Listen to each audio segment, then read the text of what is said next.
Ferdinand and Anna Stahl planted a seed in South America that would sprout under the ministry of other missionaries for years to come. In 1909, the Stahls left the United States. They served for many years in both Bolivia and Peru among the indigenous people, establishing schools and churches. They mentored other missionaries like the Fords, a newly married couple in their early 20s who set sail for what would be a lifetime of mission work throughout Central and South America. Meanwhile, in Brazil, Leo and Jesse Hollowell were serving the people along the Amazon River. They spent years in one of the most difficult terrains to reach people. The Hollowells established the mission boats called Lucero, meaning light bearer, which take church services and medical care to villages along the river. Throughout their 30 years of work, it's estimated that 250,000 people were served. To this day, the Hollowells' legacy lives on through the operation of Lucero boats, bringing hope and healing to people. The South American region is home to more than 2.5 million Seventh-day Adventists. Many of these church members minister to their communities in creative ways.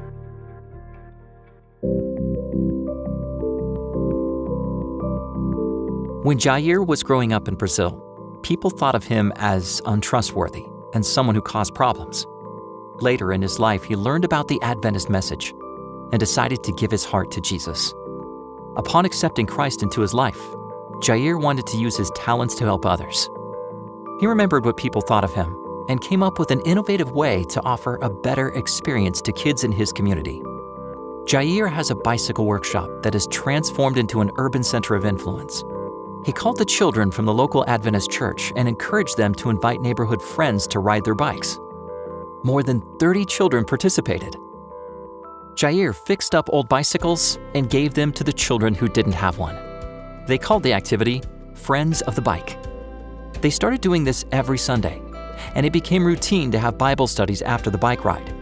As a result, 2 children have been baptized, and another 3 are ready to give their hearts to Jesus. Today, the community trusts Jair and knows he has changed. The same people who criticized him in his youth are now sending their children and grandchildren to his bike shop to be part of the program.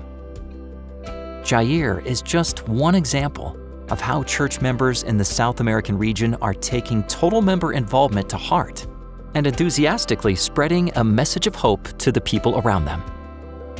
Please pray for this part of the world and the exciting ways God is working there. Thank you for supporting mission.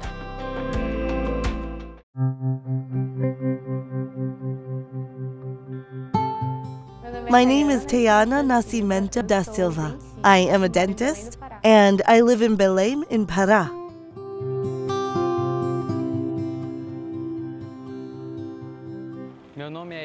My name is Iris Senna. I'm a physician specializing in family medicine, and I live in Belém, Pará.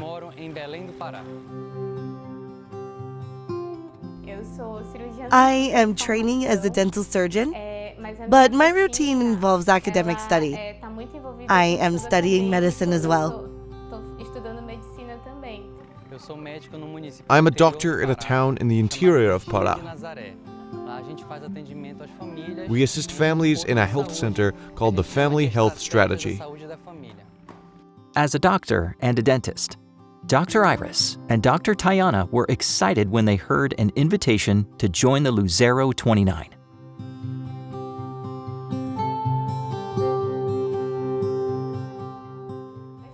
I have seen people sitting in a plastic chair in the middle of the countryside, living in poor conditions, and we did what we could. Sometimes we could only make fluoride applications and essential services. When I arrived on the boat, I almost fell back when I entered and saw the clinic structure. I was so excited. I would make videos and send them to my family. I would say, "Guys, there's a whole office inside the boat." I thought I was going to get here and not find that. A very capable structure for the services.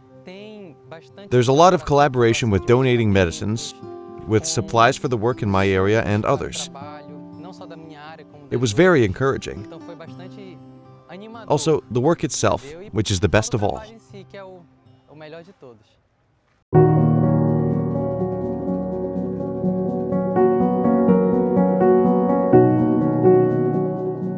In the most remote places, there is a lack of basic health information.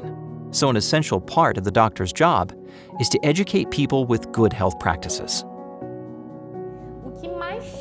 The most common thing that comes in is decayed teeth. We do a lot of restorations, and unfortunately, we do a lot of extractions. If I find someone without cavities, I think they are infrequent, just a few cases. I think I can count them on one hand. The most common in children, young people, is germs.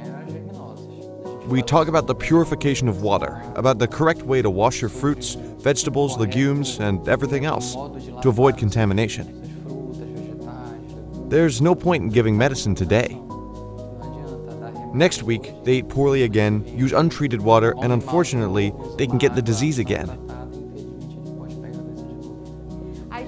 Sometimes one toothbrush is used for the whole family, or more than one person in the house. That's common. Then, no, look, here's a toothbrush for you. One for your father, one for your mother.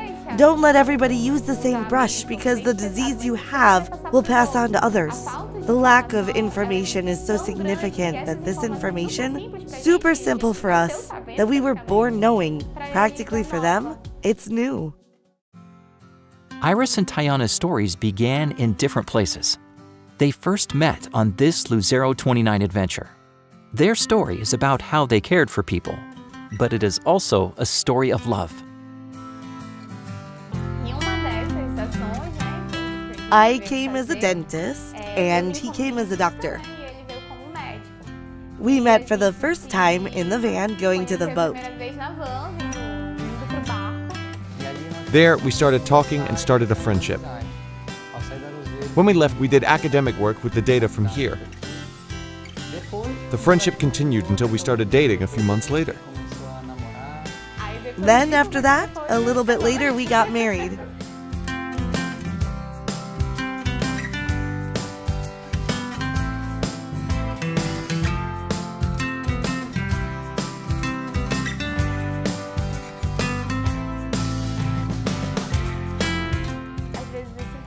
Sometimes I feel like I'm inside a dream. I don't know if you've ever had that feeling, like you're looking at your life from the outside. You look and you say, wow, it even looks like a dream. Is it really true? When I look at the opportunity to be working here, I feel like an active part, like being an extension of God's arms. I can tell you that it is a very great feeling of gratitude. From Dr. Iris and Dr. Tayana's perspective, it's heartwarming to do good. However, they recognize that there are still thousands of lives that need care and the love of Jesus. It will still take many miles of sailing and many years to continue seeing, feeling, and living Project Luzero. At the end of the day, however, when we lay our head on the pillow, we feel that sense of mission accomplished, of duty fulfilled. To be able to remember that I was able to help someone, that there were people who left here smiling, thanking me because they weren't feeling pain anymore, because they were going to be able to sleep at night. That's the best payoff, I think.